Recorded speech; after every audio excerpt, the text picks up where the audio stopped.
Thank you for tuning back into our How to Build Your Portfolio series. We have landed on our 5th video. And if you're new, welcome! I would like to ask you to take a second to please like and subscribe if you like our content.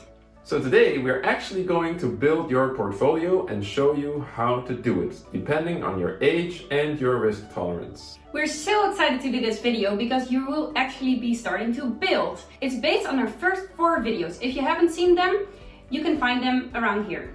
So before getting into all the details about how you can build your own portfolio, we would first like to tell you a bit more about our own story and our investment history. So back in our 20s, we were poor musicians. We were studying the violin at the conservatory, and at some point we ended up with a big lump sum of money. And we decided to invest this into precious metals. Besides buying a car and a sound system. Back then the financial crisis was here, and it seemed to be a pretty good decision to invest into gold and silver. And I must say, it turned out to be a good investment. But then at some point we needed the money and we sold everything. The whole approach was not a very good decision. If we could do it all over again, we would do it totally different. Now we're finished with our studies and we decided to get back into it and start all over again. So now we have entered our 30s and we have created a portfolio that, after some calculation, is actually exactly the way that is given by general advice for our age group. The division is 20% of low risk investments and 80% higher risk investments. I'm going to tell you all about how to do that later in this video. The personal examples that we're going to give you in this video is going to be contrasted to the general advice. To understand our personal situation, we want to give you a little bit more background about us. Regarding our financial situation, we made up the balance between assets and liabilities. We don't have any mortgage, we don't have to pay any rent. We do have a small student loan of 15,000 euros that we're paying back. We have solid income and low risk of losing a job. We have 1 child, and in our 20s we used to have a quite fancy car, but unfortunately it was stolen. And now we decided to go for a family car. Ford Focus. Yes. This is in quite a contrast of our 20s. We feel very blessed. At the moment, we are able to save 500 euros for our portfolio, our pension plan, and 100 euros for our son. Per month. Thank you. This is the time at looking at how to build your portfolio. You are here to expand your mind and mind your business. Let's dive in. Step 1 in building your portfolio is identifying your own personal risk tolerance. Take a look at this following website, which contains a scientifically backed assessment tool for identifying your personal risk tolerance. Besides that, there's another way to find out what type of risk tolerance you have at this moment. The first tip you are going to encounter with your portfolio is going to show you what type of risk tolerance you have at this moment. It's either going to be low, then you'll probably be the person that will sell the stocks that you have bought. It can be middle, that will be the person that holds its stock. Or it can be the high risk tolerance person, holding its investments and buying even more. High risk tolerance has been researched in younger people and older people. It tends to be that younger people have a lower risk tolerance than older people. So risk tolerance is flexible. You can start with a low risk tolerance, like we did, and grow into a higher risk tolerance. Always be comfortable with what you're doing. Never feel pushed by anyone to do otherwise. Our strategy at the moment is trying to follow the strategy of Mr. Warren Buffett. Probably all known to you, very famous investor. He has 56% in stocks, 39% in cash and 5% in bonds. That means that you will have enough cash that when the hits the fan, you can buy around the dip. Step 2 in building your portfolio is to actually review your own assets and liabilities. Do you have an emergency saving? Do you have retirement funds? Do you have a mortgage or debt? Do you have an expensive car? If you're someone who has a lot of assets and few liabilities, you might be able to take some more risk than compared to someone who has a lot of liabilities. However, just bear in mind that the ability to take on high risk doesn't mean that you are actually willing or have to. You actually could still decide to just play it safe and take on a low risk profile. This has all to do with your mental development. In our 30s, we started with a low risk profile and now we've grown to a high risk profile. Just give it time and do not pressure yourself at all. Step number 3 is understanding the development of the distribution of your portfolio through the stages of your life. Every stage has a different kind of distribution of your investments. If you have just figured out that you have a low risk tolerance then please just start with a 50-50 distribution between high-risk investment and low-risk investment, as you can see in this book. Under high-risk investments, we have put stocks, high-risk ETFs, and cryptocurrencies. Low-risk investments consist of low-risk ETFs, optionally mixed with bonds, and precious metals. If you are in your 20s, lucky you! You can take high risk because ineffective investment decisions can still be corrected.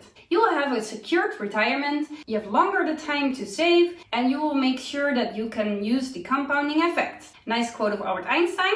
He claimed the compounding interest to be the eighth wonder of the world. One who understands it earns it, he who doesn't pays it. You can be more aggressive buying growth stocks and avoid slow-growing assets like bonds. Aggressive investing doesn't equal careless investing. Just a little side note.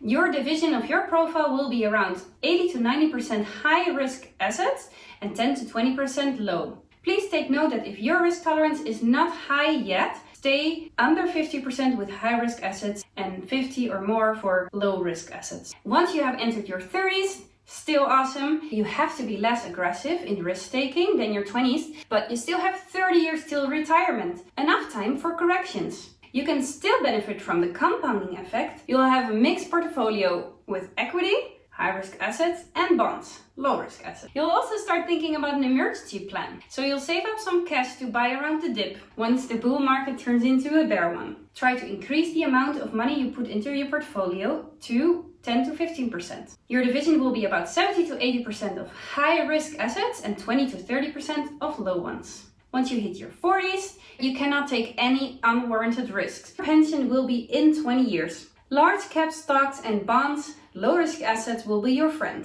Enough time to play catch-up? Not enough time to mess around. Try to become debt-free. Your division will be about 60 to 70% of high-risk assets and 30 to 40% of low-risk ones. Once you hit your 50s and onwards, you might want to think of adding some liquid securities for unexpected high medical bills if your government doesn't provide for such, and for sufficient care in the private sector due to the demographic change previously discussed. Your division will be around 50 to 60% of high-risk assets and 40 to 50% of low-risk. You might think that the division of your 50s and onwards, 60, 70, 80 years old, might change, but actually this study shows you that the failure rate of your portfolio is actually pretty much close to perfect.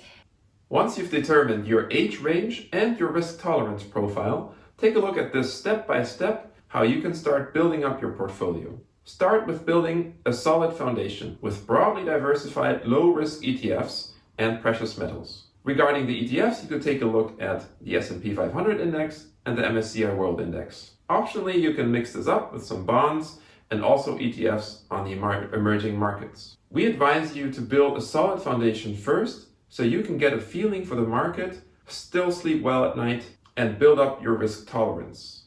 Once you've built up your solid foundation, continue with diversification of your portfolio, also dependent on your risk profile. Continue with higher risk ETFs from alternative or trending sectors, whatever fits to your personal liking, and look at growth stocks and value stocks. At this point, you can also decide to invest in cryptocurrency if this fits into your risk tolerance profile. Moving on, as you age and your age-dependent investment profile changes, keep adding low-risk assets and rebalance your portfolio. Correct overproportionate growth of specific assets by rebalancing in order to comply with your age-dependent and risk-dependent investment portfolio structure. Before we continue with building your portfolio, I would like to remind you about 3 important aspects why investment is so important. Number 1, investing is important to hedge against inflation, especially now after the corona pandemic. All kinds of governments are talking about stimulus packages. For example, the US is planning on introducing a $1.9 trillion stimulus package. Europe is planning on a 1.8 trillion euro stimulus package. So be aware that inflation is probably going to come. Number 2, investment should be seen as a hedge against looming old age poverty. The baby boomers and Generation X are large population groups that are going into retirement the coming few years. The governments all around the globe have to already inject large amounts of money. Germany, for example, 100 billion euros per year to actually be able to pay out pension payments. Can we rest assured and once retired count on sufficient payments from our pension plan that we are paying into now every month? We don't think so. The pension gap will grow wider and wider only, and the risk of getting into old age poverty is increasing every year. The third aspect behind the need for investing is profitability. Investing offers the opportunity for healthy and strong returns. So taken together, investing is important. Investing should be seen as a way of preserving and growing the value of your hard-earned money and taking financial matters into your own hands and taking the right precautions so you don't end up in old age poverty and be dependent on your kids for financial and social care. I hope that our video was useful to you and you learned about some tips and tricks on how to build your own personal investment portfolio. We hope that you're comfortable getting started. And next week we're going to make a little bit of a detour from our series because we want to show you how to buy an ETF step by step. If you liked and enjoyed our video, please hit the like button, subscribe to our channel, and share it with your friends and family. I hope to see you next week, Wednesday, 7 o'clock. It's gonna be alright. It's gonna be alright.